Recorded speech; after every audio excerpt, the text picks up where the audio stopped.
Los vikingos, finales del siglo VIII hasta mediados del siglo XI, 793 a 1066 DC, fueron pueblos nórdicos invasores, originarios de Escandinavia, Dinamarca, Noruega y Suecia, que incursionaron por toda Europa, suroeste de Asia, África y Norteamérica.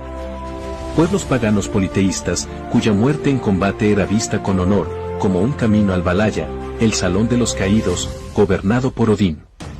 Marineros capaces de viajar largas distancias, expertos en el arte de la guerra, en tierra y mar. Se expandieron y establecieron grandes rutas comerciales, conectando Escandinavia con el Imperio Bizantino, el mundo islámico y Europa occidental. En 1066, se da por terminada la era, con la conquista normanda de Inglaterra en 1066, lo que marcó el establecimiento de reinos medievales cristianos, estables en Escandinavia, y el cese de grandes incursiones.